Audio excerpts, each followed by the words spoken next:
Hello sir.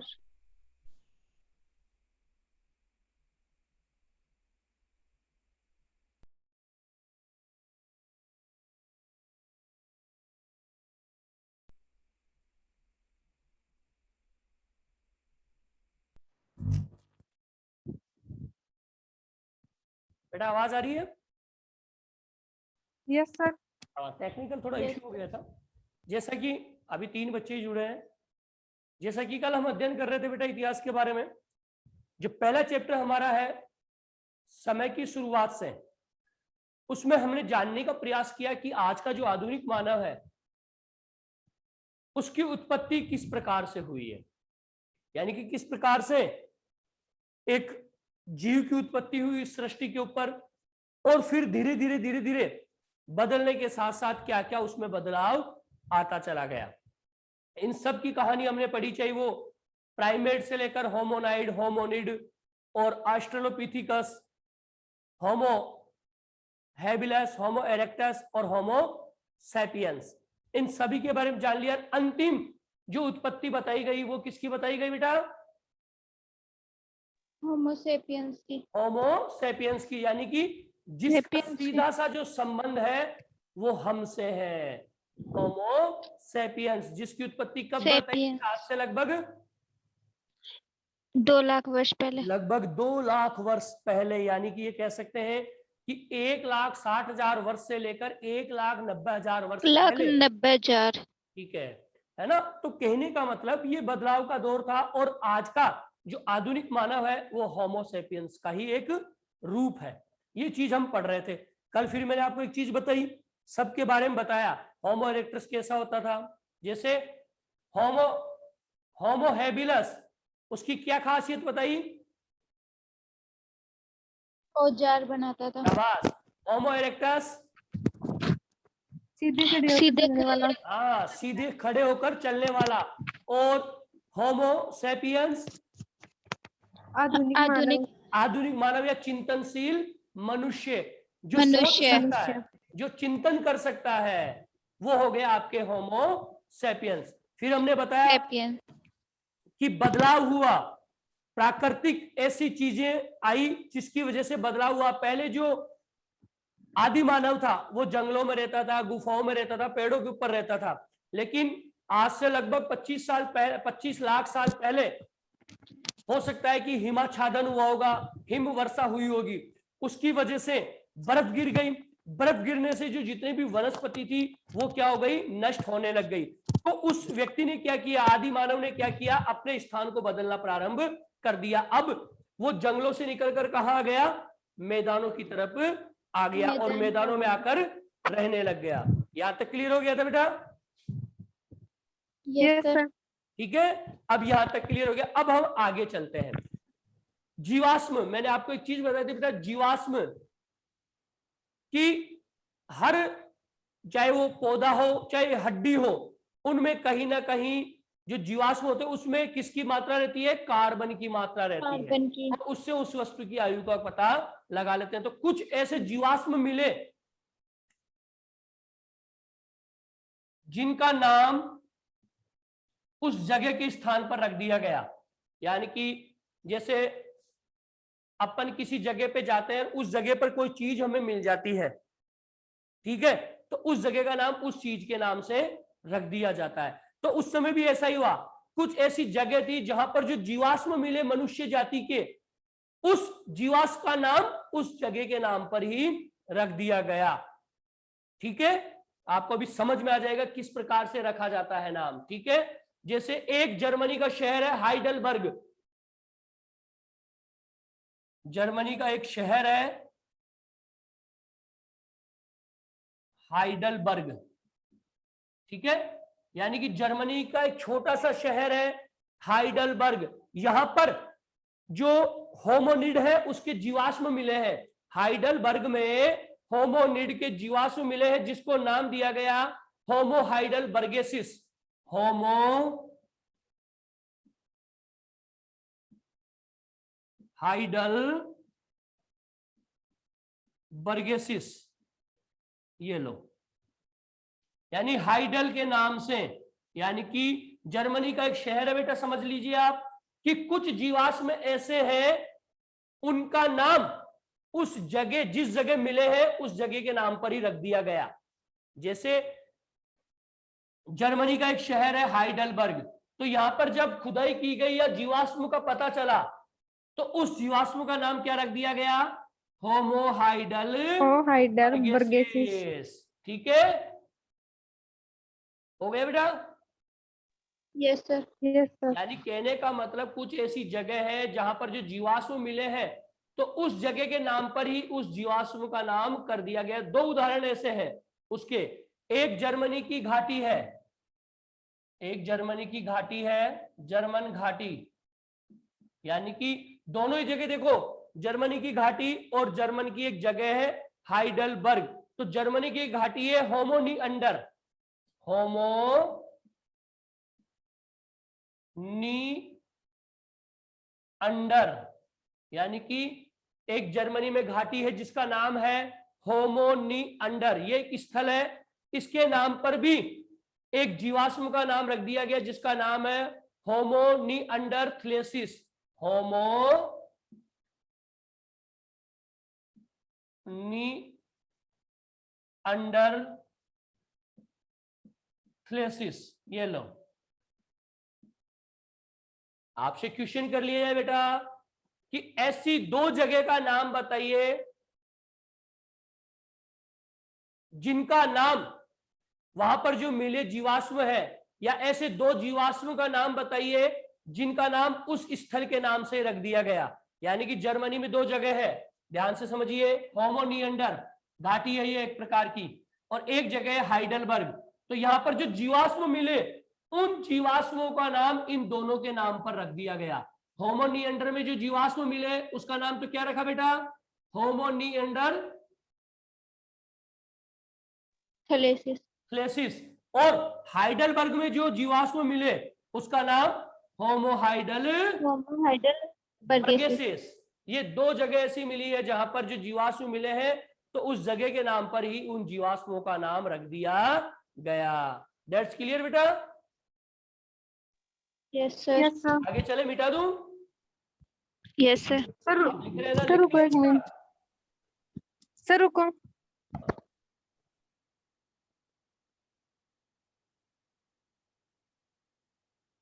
लिखा कीजिए बेटा, आपको कोई भी प्रॉब्लम होती है वीडियो कॉल करके आप हैंड्स अप कर देना कि सर यहां पर हमें प्रॉब्लम है, आप बता दीजिए,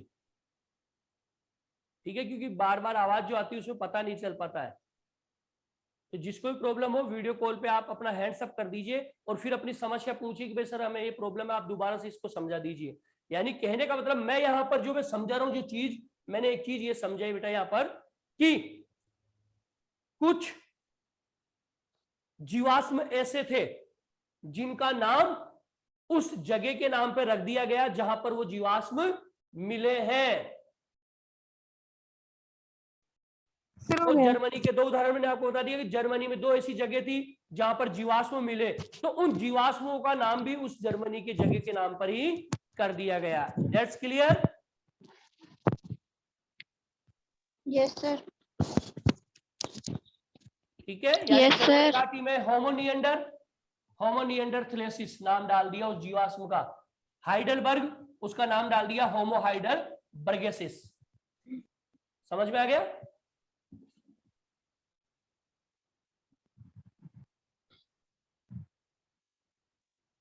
ये यहां तक कंप्लीट हो गया अपना, ठीक है? अब देखते हैं, एक नाम आया है होमो नी अंडर थ्लेसिस, होमो नी अंडर थ्लेसिस। इसके बारे में जान लेते हैं कि ये क्या चीज है। ये एक प्रकार का जीवाश्म मिला है होमो निएंडर थ्लेसिस, जो कहां पर मिला है? होमो निएंडर एक जगह है, ठीक है, जर्मनी में, की घाटी। ठीक है। होमो निएंडर थ्लेसिस के बारे में जानने का प्रयास करते हैं कि ये क्या चीज है। तो ये सीधी सी बात है, ये भी एक प्रकार की क्या थी? प्रजाति। जो ऑस्ट्रेलोपिथिकस जो था ना, उसकी तरह ही दिखने वाली एक प्रकार की ये क्या थी, प्रजाति थी। ठीक है, मनुष्य की सबसे पुरानी प्रजातियों में से एक, यानी कि मनुष्य की जो पुरानी प्रजातियां थी ना, कौन कौन सी पढ़ी अपने? होमो इरेक्टस, होमो हैबिलस, ऑस्ट्रेलोपिथेकस, इनसे रिलेटेड है ये भी होमो निएंडरथलेसिस, यानी कि मनुष्य की जो सबसे पुरानी प्रजातियां है या जातियां, उनमें से एक कौन सी थी? आपके होमो निएंडरथलेसिस। ठीक है, होमो निएंडरथलेसिस। ठीक है, अब इसके बारे में देख लीजिए। होमो निएंडरथलेसिस की प्रजाति के लोग थे वो अधिक मजबूत थे, अधिक मजबूत। पहली विशेषता लिख लीजिए आप कि होमो निएंडरथलेसिस प्रजाति के जो लोग थे वो क्या होते थे? अधिक मजबूत होते थे और लंबे होते थे, यानी कि इनकी हाइट होती थी वो लंबी होती थी और शारीरिक रूप से क्या होते थे? ये मजबूत होते थे। दो चीजें लिख लीजिए। और इनके जो जबड़े होते थे वो बाहर की ओर कम होते थे,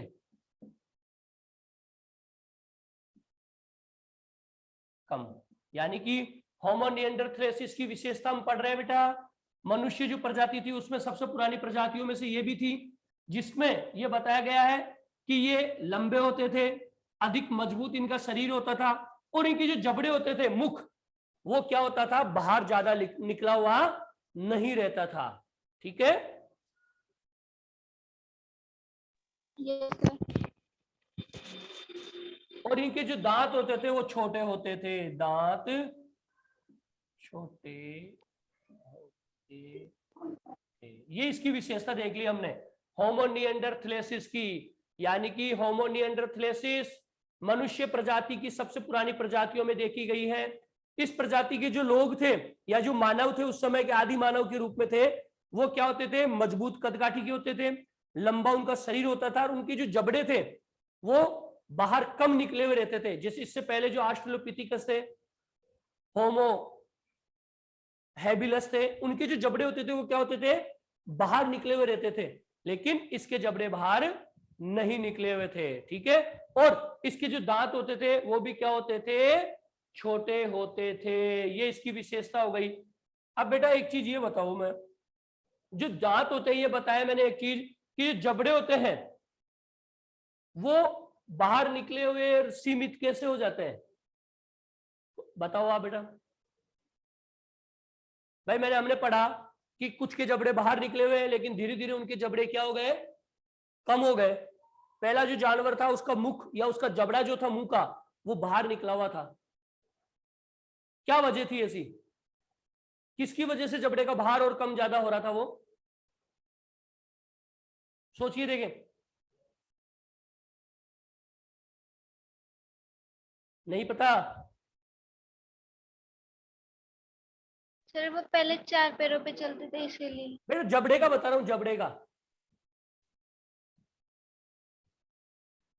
जबड़ा जो होता है ना, जबड़ा, क्या वजह थी कि जबड़ा जैसे कुछ का पहले बाहर था फिर धीरे धीरे अंदर होता चला गया? जैसे होमो निएंडरथलेसिस के बारे में मैंने क्या कहा कि इनका जबड़ा बाहर कम निकला हुआ था।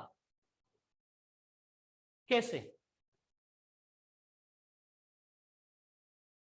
सर पहले इनके ना जो सर था ना वो बड़ा होता था, अब छोटा होता है। नहीं बेटा, जबड़े का बताओ, जबड़े का। आप कोशिश कर रहे हो लेकिन जबड़े का बताओ। मांसपेशियों के कारण। नहीं, देखिए मैं समझाता हूं। खान पान की वजह से जबड़े का जो आकार था वो छोटा बड़ा हो जाता था। खान पान। अब मैं आपको समझाता हूं कैसे। पहले वाला जो मनुष्य था वो क्या खाता था? पशुओं को, जानवरों को। पशुओं को, जानवरों को, जंगली पेड़ की छाल, जड़ें। तो आप जितना प्रेशर मांस जबड़े के ऊपर लगाओगे जबड़ा बाहर निकलेगा कि नहीं निकलेगा? निकलेगा। भाई गन्ना आप खाते हो ना, गन्ना यस सर। चूसने के लिए कितना जोर लगाना पड़ता है दांतों का? दांतों के ऊपर जोर पड़ता है। Yes sir. और बनाना खाओ, कोई दिक्कत नहीं आती, आराम से खा लीजिए। अब गन्ना खाने के लिए आपको कितना प्रेशर लगाना पड़ रहा है जबड़े का? बहुत ज्यादा लगाना पड़ रहा है ना? तो Yes, पहले sir. तो पहले क्या था, खान पान की वजह से जबड़े का जो आकार है वो बढ़ता घटता रहता था। पहले क्या होता था कि जो आदि मानव था जंगली रूप में था, पेड़ों की डालियां खाता था। अब डालियों को आप खाएंगे तो दांत के ऊपर कितना प्रेशर लगेगा, तो जबड़ा क्या हो जाता था, बढ़ जाता था। आज का जबड़ा क्यों नहीं बढ़ा हुआ, आपका और हमारा जबड़ा क्यों नहीं बढ़ा हुआ? खान पान की वजह से। खान की अपना वजह से। खान पान ऐसा है ही नहीं। आप पत्थर को खाओ, कितना प्रेशर पड़ेगा जबड़े के ऊपर, दांत Yes. टूट जाएंगे, बिल्कुल मुंह दर्द करने लग जाएगा। और सॉफ्ट चीज खाओ, कुछ भी नहीं होगा। तो खान पान की वजह से जबड़े का जो आकार होता था वो क्या हो जाता था, बढ़ जाता था। और जब जैसे उसका खाना सही हुआ, उसके जबड़े का आकार धीरे धीरे कम होता चला गया। भाई पहले जबड़ा क्या था, बाहर निकला हुआ, क्योंकि खाना ही उस प्रकार का खाता था। वो कठोर चीजें मुंह में लेता था, जड़े, पेड़ की छाल, कुछ भी और कोई कठोर चीज वो मुंह में लेता था। लेकिन वक्त बदलने के साथ साथ उसके खाने में भी क्या होने लग गया, परिवर्तन होने लग गया। खेती करने लग गया, अनाज बोने लग गया, मांस खाने लग गया, जिसकी वजह से जबड़े के ऊपर ज्यादा प्रेशर नहीं आया। तो ये वजह थी कि जबड़े का बाहर और अंदर होने का वजह यही है, खान पान का प्रभाव। समझ में आ गया? Yes, sir. ठीक है, आगे चले। Yes, sir. लिख रहे हैं ना बेटा, लिखते रहे आप। Yes, sir. हाँ, मैं देखूंगा अभी सब, मैं कॉपी चेक करूंगा, कॉपी रखी हुई है कि नहीं है, कितना लिखा हुआ है, वो सब मैं चेक कर लूंगा। से कर लेना। अब देखिए बेटा, एक शब्द मैंने बताया था, ऑस्ट्रेलोपिथिकस। इसका मतलब क्या होता है? दक्षिणी वानर। पूरा मैंने बताया था बेटा, पूरा एक्सप्लेन कीजिए, कौन सी भाषा से बना हुआ है, कौन सी भाषा का शब्द है, इससे ये बना है, इससे ये बना है। लातीनी भाषा का। लातीनी भाषा से। फिर एस्ट्रल प्लस पिथिकस। एस्ट्रल का मीन्स दक्षिणी और पिथिकस का मीन्स वानर। वानर, यानी कि आस्ट्रल पिथिकस। आस्ट्रल का मतलब दक्षिणी और पिथिकस का मतलब वानर। अर्थात दक्षिणी वानर। वानर। और हम ये शुरू से पढ़ रहे हैं कि मनुष्य प्रजाति की उत्पत्ति वानर के रूप में हुई है। आज की हमारी जो उत्पत्ति है, जो हमारे पूर्वज है, वो किस रूप में थे? वानर के रूप में। वानर के रूप में। जीव, वानर रूप। बार बार याद मत दिलाओ, वानर रूप में सबको पता है। तो वो चेंजेज होता गया जीव उत्पत्ति के बाद में, जैसे जैसे हमारे शरीर में भी क्या होने लग गया, परिवर्तन होने लग गया। अब देख लीजिए आप, ऑस्ट्रेलोपिथिकस और जो होमो है उसके बीच में क्या डिफरेंस है, अंतर? बेटा अंतर, होमो का मतलब क्या होता है? मनुष्य या मानव। मानव, जिसमें स्त्री और पुरुष दोनों आते हैं। मैंने कल बताया था ना, होमो लातीनी भाषा से है ये भी, जिसका अर्थ क्या होता है? मानव। मानव, ठीक है। अब देखिए, यस। ऑस्ट्रेलोपिथिकस की तुलना में इसका मस्तिष्क होता था बड़ा, याद रखेंगे। यानी कि होमो का जो मस्तिष्क है, सिर, वो ऑस्ट्रेलोपिथिकस की तुलना में क्या होता था? बड़ा होता था। बड़ा। ठीक है। और ऑस्ट्रेलोपिथिकस की तुलना में इसका जो जबड़ा था, बाहर कम होता था। यानी कि अब इसका मतलब ऑस्ट्रेलोपिथिकस का जो जबड़ा है वो बाहर होता था, और होमो का जबड़ा इसकी तुलना में बाहर कम होता था। ठीक है, यस सर। समझ में आ गया? Yes sir. अब देखिए आप,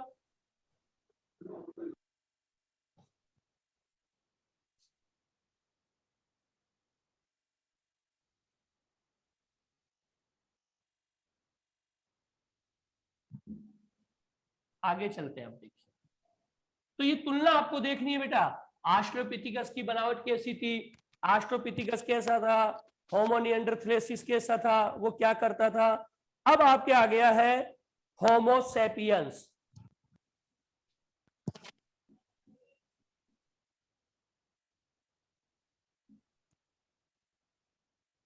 होमोसेपियन यानी कि आज का आधुनिक मानव, होमोसेपियंस यानी कि आज का आधुनिक मानव। अब उस समय जब आज से 2 लाख वर्ष पहले होमोसेपियंस कैसा था उसके बारे में अपन जान लेते हैं।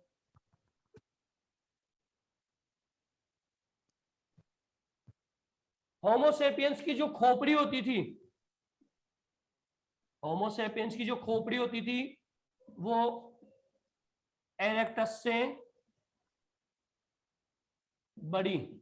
पहला अंतर कि होमोसेपियंस की जो खोपड़ी होती थी वो होमो इरेक्टस से क्या होती थी, बड़ी होती थी। क्यों? क्योंकि इसके मस्तिष्क का आकार भी धीरे धीरे क्या हो रहा था, बढ़ रहा था।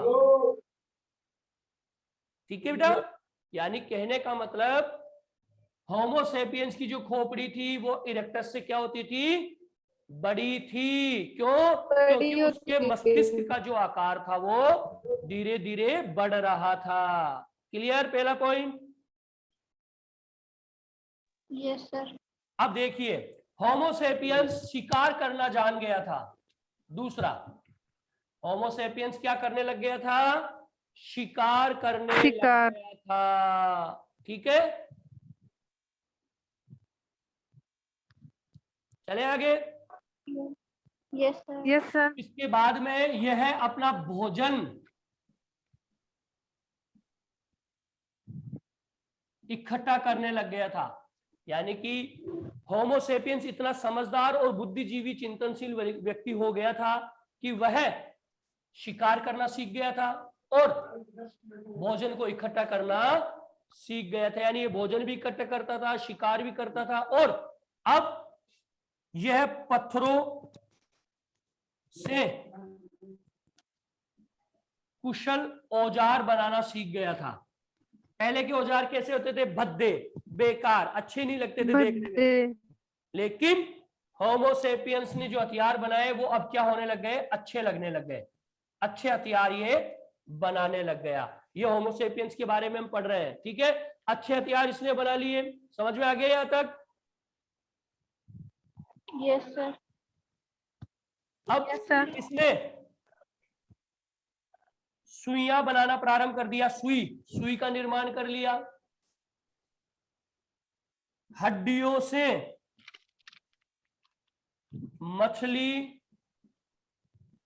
पकड़ने का कांटा, क्योंकि मछली का शिकार करता था, मछली खाता था, तो इसने क्या दिमाग लगाया कि हड्डियों से क्या बना लिया, मछली पकड़ने का कांटा। ठीक है, यस सर। समझ में आ रहा है? अब इसने क्या किया, जानवरों की चमड़ी को पहनने लगा और चमड़ी के जूते भी काम में लेने लगा। ये इसकी विशेषता देखो होमोसेपियंस की, समझ लीजिए, आप तुरंत समझ जाएंगे। होमोसेपियंस आधुनिक मानव का सबसे पहला रूप, आज से 2 लाख वर्ष पहले। वो कैसा था, उसकी जो खोपड़ी थी वो इरेक्टस की तुलना में क्या थी, बड़ी हो गई थी। यानी सोचने और समझने की जो क्षमता थी उसकी क्या हो गई थी, बढ़ गई थी। पहला चीज, ठीक है, बढ़ गई थी। होमोसेपियंस शिकार करने लग गया था, अच्छे ढंग से शिकार करने लग गया था। क्यों? क्योंकि अच्छे हथियार बना लिए थे इसने। प्लस अब ये भोजन इकट्ठा करने लग गया, साथ में पत्थरों के अच्छे औजार बनाने लग गया। पहले क्या होते थे, औजार बेकार होते थे, पत्थर का नुकीला भाग है वही औजार हो गया, या कुछ औजार ऐसे होते जो लकड़ी में पत्थर के फलक फंसा दिए, औजार बन गए। नहीं, अब इसने अच्छे ढंग से और सही ढंग से कुशल हथियार या औजार बनाना प्रारंभ कर दिया। ठीक है, सुइयां बनाई, सुइयां भी बना ली इसने। जो सुई आती है वो बना ली, प्लस जो हड्डियां होती थी जानवरों की, उन हड्डियों से उसने मछली पकड़ने का कांटा भी बना लिया था। ठीक है, उसके बाद में जो जंगली जानवरों को मार देता था, जंगली जानवर का शिकार कर लेता था, तो पहले क्या था कि पहले का जो आदि मानव, जो होमो इरेक्टस, जो होमो एबिलस थे, वो पहनने की क्रिया को नहीं जानते थे। जैसे अपन आज वस्त्र धारण करते हैं, वो नहीं जानता था। वो तो जो छाल वृक्ष की छाल या फिर ये कह सकते हैं कि अन्य कोई चीजें लपेट लेता था, जिसको कपड़े का नॉलेज नहीं था, नग्न अवस्था में वो रहता था। लेकिन अब जो होमोसेपियंस आया उसने अपने अंदर बहुत ज्यादा बदलाव किया, और अब जब वो जंगली जानवर का शिकार करता था तो उस शिकार करने के बाद में उस जानवर की चमड़ी को वो क्या कर लेता था, उतार लेता था, और उस चमड़ी को वो क्या करता था, कपड़े के रूप में सिलकर पहन लेता था। ये उसकी सबसे बड़ी उपलब्धि है कि पहले जंगली जानवर का यूज क्या करना है उसको पता नहीं, उसकी हड्डी का क्या यूज करना है उसको पता नहीं, लेकिन अब उसने बदलाव करना सीख लिया। जैसे ही जंगली जानवर का शिकार किया वो उसकी चमड़ी को उतार लेता था, और चमड़ी को उतारकर अपना जो तन होता था शरीर को ढकने के काम में, यानी कपड़े के रूप में चमड़ी को काम में लेता था। सुई का आविष्कार हो ही गया था, तो धागे से उस कपड़े को सिलकर पहन लेता था, चमड़ी को सिलकर पहन लेता था। समझ में आ गया? Yes sir. और चमड़े के जूते, यानी जो चमड़ी होती थी शिकार करने के बाद में उस चमड़े से अलग ही टाइप के जो जूते थे वो पहनने लग गया था। पहले क्या था, नंगे पांव घूमता था, होमो इरेक्टस होमो हैबिलिस, समझ नहीं थी। लेकिन होमोसेपियंस ने अपने आप को पूरी तरह से बदल लिया। अब चमड़े के कपड़े पहनने लग गया, चमड़े के जूते पहनने लग गया, सिल के, क्योंकि धीरे धीरे उसकी समझ थी, उसमें क्या होने लग गया था, विकास होने लग गया था। तो ये हो गया आपके होमो सेपियंस। बेटा कोई problem? Sapiens no sir, no sir. समझ लीजिएगा होमोसेपियंस क्या कहता है। यह बदलाव की टाइम था, खोपड़ी का आकार बढ़ गया, शिकार करना, भोजन इकट्ठा करना, पत्थरों से अच्छे औजार बनाना, सुइया बना दी, हड्डियों से मछली पकड़ने का कांटा बना लिया, जानवरों की चमड़ी को अब वो सिलकर पहनने लग गया, और चमड़ी के जूते भी वो पहनने लग गया। इस प्रकार का मनुष्य कौन सा था, होमो सेपियंस। सर इसकी खोपड़ी हमारे जितनी थी या इससे भी बड़ी? बेटा इसकी कुछ जो खोपड़ी थी वो हमारे जितनी थी या इससे भी बड़ी अपनी थी? तरह ही, अपनी तरह ही, अपनी तरह सेम, बिल्कुल अपने से थोड़ा सा मान सकते हैं कि 19-20, क्योंकि आधुनिक मानव का रूप ही कौन सा है, होमो सेपियंस। सेपियंस यानी अपन जो है वो होमो सेपियंस है, ये मान लीजिए अपन होमो सेपियंस है, बस अपने थोड़ा रूप अलग से हो गया है। वो उस समय जंगली रूप में रहता था तो जंगल की तरह दिखता था, जंगली की तरह, और अपन जैसा दिख रहे हैं वैसे दिख रहे हैं। ठीक है, तो ये होमो सेपियंस के बारे में आपको बता दिया है। बेटा लिख लिया? Yes sir. लिख लिया ना, कन्फर्म?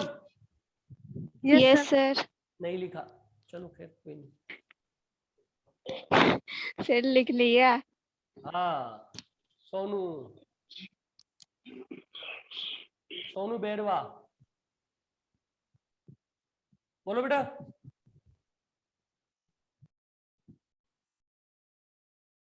सोनू,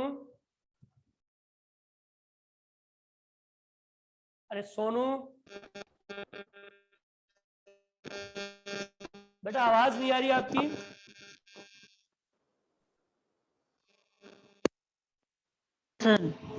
बोलिए बेटा।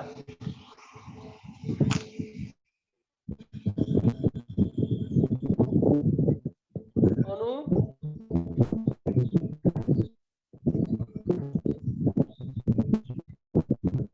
सोनू बेटा, आवाज नहीं आ रही।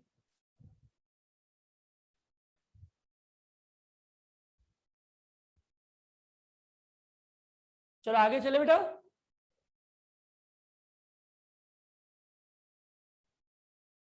आगे चले?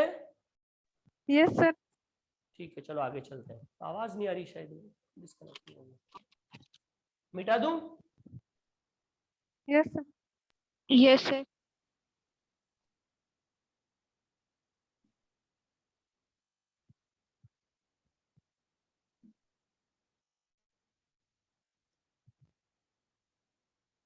यहां तक समझ में आ गया बेटा? Yes sir. Yes sir. हाँ, यहाँ तक समझ में आ गया। अब आगे चलेंगे, जैसे जैसे हम समझते जाएंगे सारी चीजें क्लियर होती चली जाएगी। ठीक है? Yes sir. अगला टॉपिक, आधुनिक मानव का विकास।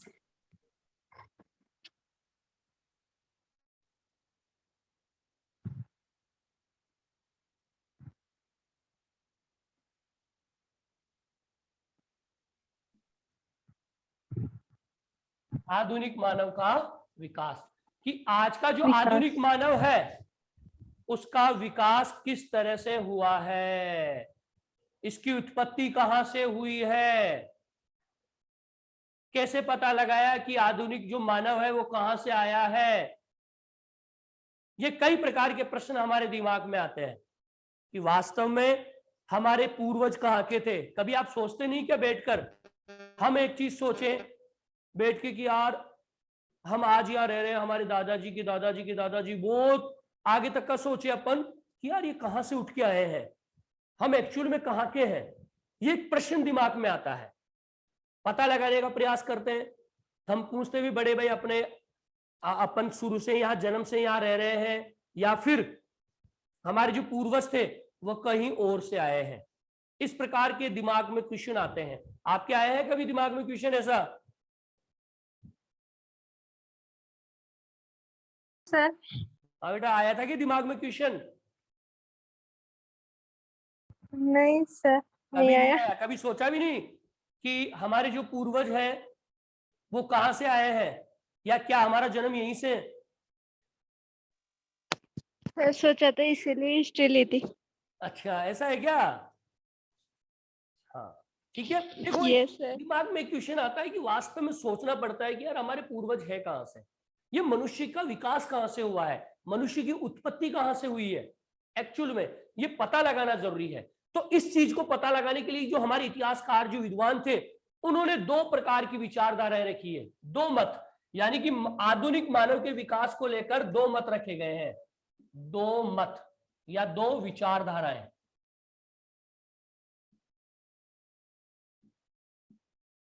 देखिए, दो मत कह दीजिए या दो विचारधाराएं, कि एक मत तो ऐसे कहता है कि वहां से आए होंगे, एक मत ये कहता है वहां से आए होंगे। तो इन दोनों मतों को हम समझने का प्रयास करते हैं, ठीक है। यानी कि आधुनिक जो मानव है उसका उद्भव कहां हुआ है, उद्भव यानी उदय, कि किस जगह से ये उठकर आए हैं और आज पूरे पृथ्वी के हर कोने में जो आधुनिक मानव की तरह दिखने वाले लोग हैं वो फैले हुए हैं। तो इसको लेकर दो विचारधाराएं आई है सामने। दो विचारधाराएं कौन सी है? एक तो होती है बेटा क्षेत्रीय निरंतरता, याद रखेंगे, क्षेत्रीय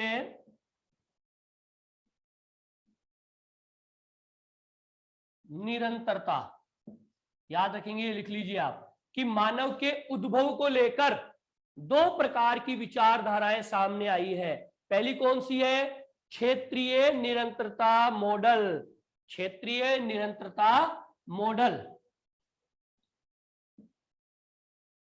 क्षेत्रीय निरंतरता मॉडल, जिसके अनुसार, यानी कि ये क्या कहता है कि जिसके अनुसार अनेक क्षेत्रों में अलग अलग मनुष्य की उत्पत्ति हुई है, यानी कि अनेक क्षेत्रों में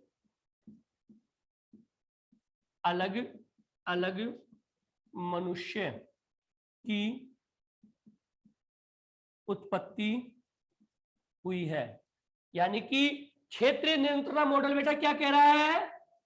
क्षेत्रीय निरंतरता मॉडल हमें यह कह रहा है कि इस पृथ्वी के ऊपर अनेक क्षेत्रों में अलग अलग मनुष्य की उत्पत्ति हुई है। यानी कि इसका मतलब यह है कि इस पृथ्वी पर अलग अलग जगह अलग अलग मनुष्य ने क्या लिया है? जन्म लिया है। ये कौन सा मॉडल कह रहा है? क्षेत्रीय निरंतरता मॉडल। मॉडल। और दूसरा आ जाता है आपके प्रतिस्थापन। पहला मॉडल तो हो गया क्षेत्रीय निरंतरता मॉडल, 5 मिनट का टाइम हो रहा है, क्षेत्रीय निरंतरता मॉडल। और दूसरा कौन सा है बेटा? प्रतिस्थापन मॉडल, जो ये कहता है कि मनुष्य की उत्पत्ति एक ही स्थान, मनुष्य की उत्पत्ति एक ही स्थान से हुई है। ये देख लीजिए, दो अंतर, यानी कि मनुष्य के उद्भव को लेकर आज का जो आधुनिक हम जो मनुष्य हैं उसके उद्भव को लेकर दो प्रकार की विचारधाराएं हैं, दो प्रकार के मत है। विद्वान ये कहते हैं कि दो प्रकार के मत हमारे सामने हैं। हम तो ऐसे मानते हैं कि मनुष्य ऐसे ऐसे आया है, आधुनिक मानव। एक मत तो है क्षेत्रीय निरंतरता मॉडल, जो ये कहता है कि इस पृथ्वी के अनेक क्षेत्रों पर, अलग अलग क्षेत्रों पर अलग अलग मनुष्य ने क्या लिया है, जन्म लिया है। दैट्स क्लियर बेटा? Yes sir. और प्रतिस्थापन मॉडल क्या कहता है कि नहीं, मैं तो इस चीज को नहीं मानता भैया, मेरा मानना यह है कि इस पृथ्वी पर जितने भी मनुष्य है, आधुनिक मानव है, उसका जन्म एक ही जगह हुआ है और फिर उसके बाद में वो अलग अलग जगह चले गए। अब मैं उदाहरण आपको समझा देता हूं, तुरंत समझ में आ जाएगा। क्षेत्रीय निरंतरता मॉडल, मैं क्या कह रहा हूं, क्षेत्रीय निरंतरता मॉडल क्या कहता है कि अनेक क्षेत्रों के अलग अलग क्षेत्र, अलग अलग मनुष्य ने उत्पत्ति हुई है, यानी कि इस पृथ्वी पर जितने भी अलग अलग क्षेत्र है वहां पर अलग अलग मनुष्य की क्या हुई है, उत्पत्ति हुई है। जैसे ये पृथ्वी मान लीजिए बेटा, ठीक है, ये पृथ्वी है। क्षेत्रीय निरंतरता मॉडल क्या कहता है कि मेरे हिसाब से पृथ्वी के जितने भी क्षेत्र है ना, उसमें अलग अलग मनुष्य की उत्पत्ति हुई है। तो ये लो, यहाँ पर, यहाँ पर, यहाँ पर, यहाँ पर, यहाँ पर, यहाँ पर, यहाँ पर, यहाँ पर, ठीक है, ये हो गया। यानी कि क्षेत्रीय निरंतरता क्या कहता है कि इस पृथ्वी पर मेरे हिसाब से अलग अलग जगह, यहाँ पर भी मनुष्य ने उत्पत्ति हो गई, यहाँ पर भी, यहाँ पर भी, यहाँ पर भी, अफ्रीका में, यूरोप में, London, America, Sri Lanka, Pakistan, West Indies, अलग अलग देश है, ऑस्ट्रेलिया। तो क्षेत्रीय निरंतरता मॉडल क्या कह रहा है कि मेरे हिसाब से इस पृथ्वी के अनेक जितने भी क्षेत्र हैं वहां पर अलग अलग मनुष्य की उत्पत्ति हुई है। समझ में आ गया? यस अब उस क्षेत्र के हिसाब से ही उनकी बनावट हुई है। जैसे वेस्ट इंडीज है, वेस्ट इंडीज के लोग कैसे होते हैं? वेस्ट इंडीज काले होते हैं, यस सर। ठीक है। इंग्लैंड के लोग गोरे गोरे होते हैं, सीधी सी बात है। और भारत के लोग अब मेरी तरह होते ही हैं, ठीक है। तो कहने का मतलब इनके रंग रूप, इनमें सब में बदलाव है, वो वहां के वातावरण के हिसाब से बदलाव है, वातावरण के हिसाब से, कोई गोरा है कोई काला है, ठीक है। यहां पर क्षेत्रीय निरंतरता यही कह रहा है कि अलग अलग क्षेत्रों में अलग अलग व्यक्तियों का जन्म हुआ है या उसका उद्भव हुआ है। That's clear? Yes sir. प्रतिस्थापन क्या कहता है कि मेरे हिसाब से मनुष्य की उत्पत्ति एक ही जगह से हुई है। जैसे ये पृथ्वी है, और ये प्रतिस्थापन क्या कहता है कि मेरे हिसाब से मनुष्य की उत्पत्ति एक ही जगह हुई है, अफ्रीका में। यहां ये अफ्रीका मान लो, याद रखेंगे। प्रतिस्थापन क्या कहता है कि मेरे हिसाब से मनुष्य की उत्पत्ति कहां हुई है, अफ्रीका में, और फिर उसके बाद में ये अलग अलग जगह चले गए। ये लो साहब, ये लो, यानी उत्पत्ति तो एक ही जगह हुई है, लेकिन इसके बाद में काम के सिलसिले में, अपने परिवार को लेकर, मौसम चेंज, परिवर्तन हुआ प्रकृति में, उसकी वजह से कोई यहां जाकर बस गया, कोई यहां जाकर बस गया, कोई यहां, कोई यहां, कोई अमेरिका चला गया, कोई इंग्लैंड चला गया, कोई श्रीलंका चला गया, कोई पाकिस्तान चला गया, अलग अलग जगह जाकर वो बसने लग गए, ठीक है। Yes sir. ये दोनों चीजें हो गई। अब आपका टाइम भी हो गया, 1 मिनट का टाइम हो रहा है बेटा। कोई क्वेश्चन हो तो आप पूछ सकते हैं, ठीक है, फिर परसों पढ़ेंगे। बताओ सर, ये धाराएं किसने दी थी? ये मॉडल किसने दिए थे? ये बेटा विद्वान, जो इतिहासकार, जो विद्वान है ना, वो इस चीज को मानते हैं। तर्क वितर्क चल रहा था उनके बीच में। कोई कहता है कि अलग अलग क्षेत्रों में जन्म लेता है, कोई कहता है कि नहीं, एक जगह जन्म लिया था, अलग अलग जगह फैल गए। ये है, और ऐसा कुछ भी नहीं है इसमें। और कुछ?